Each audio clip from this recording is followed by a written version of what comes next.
Greetings, everyone, and welcome to another edition of Mighty Lion Minute. Today, I'm honored to bring aboard Wes Wyatt of Warehouse Safety Tips. You'll enjoy this session because we'll be talking about influencing safe behaviors in the workplace. Welcome, Wes, and let's get started. Hey, Dave, thank you very much for having me on the podcast today. So, Wes, when we talk about influencing safe behaviors and assuring positive outcomes, we often discuss leading by example. What can you tell us?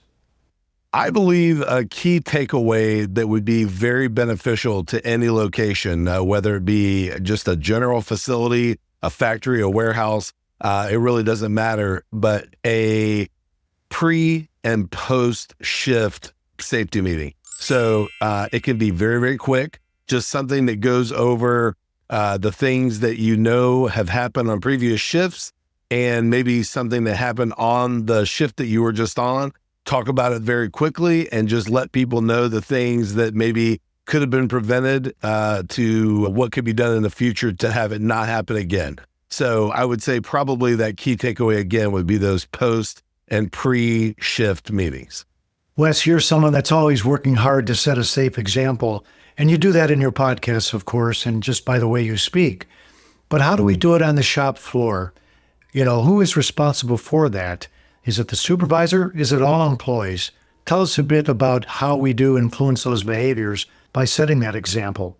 Yeah, when it comes to PPE, especially as an individual, if you see your, powers that be, whether it be maintenance or, possibly management walking through and taking off hard hats, maybe removing their safety glasses, not wearing gloves, getting under guards. I mean, doing the things that you're not supposed to do, that is definitely a no-no because you should always lead by example. But I would say that the biggest thing is by always fostering that you should be wearing it at all times, no matter what, and being the kind of walking billboard for that is the best thing that you can do. I see you as a plant manager walking that shop floor, exuding positive behavior for others and setting that example that all need to take. What else can you tell us? The other thing is, just like if you see something, you should say something.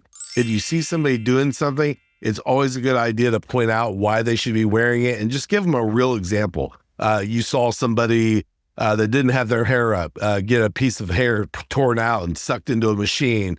You saw someone get burned. You saw someone get a shard of metal in their eye. And you don't have to make it a horror story. You can just say, man, you really need to wear those, because if nothing else, you could get in trouble. It could cause a loss of production. I mean, there's a lot of ways you can kind of spin it. But, at the very basic level, making sure that you go through and regardless of what everyone else is doing, you kind of treat yourself as the safety coordinator and always do it. Yes, and that adage, see something, say something, is so true. It's critical that all employees are unafraid to bring something forward to identify problems, risks, hazards, unsafe behaviors.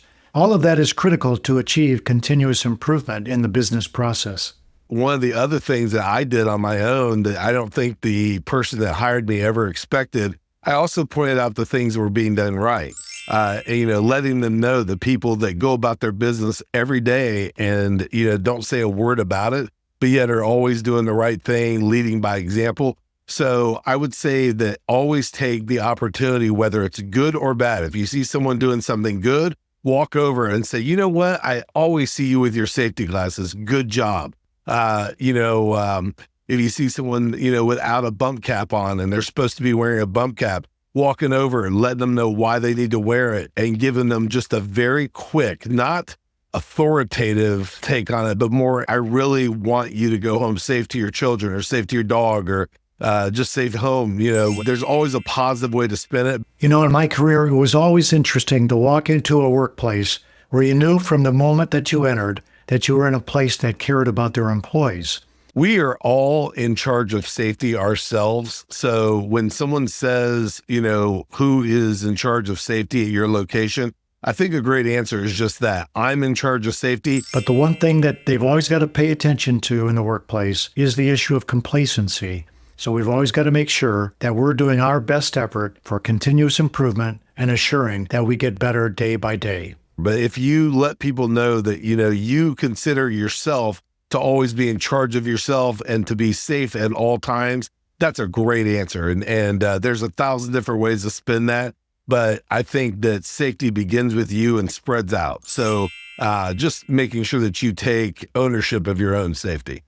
Well, Wes, as you know, Mighty Line takes safety very seriously, as they do with operational excellence and 5S initiatives. And therefore, we all know that making those types of improvements are critical to assuring a safe work environment. So, Wes, thanks for taking time with us today. Be good, stay safe, and we'll see you again on the next Mighty Line Minute. It's scientifically unexplainable. It's virtually indestructible. And it's taking over the entire planet. But in a really good way. It's Mighty Line floor tape, the most durable floor tape in the world. 7 times thicker than average floor tape. Beveled to endure pounding warehouse traffic. And backed with a super strong peel and stick adhesive, so you'll never have to worry about painting shop floors again. Mighty Line floor tape, the only durable stripe.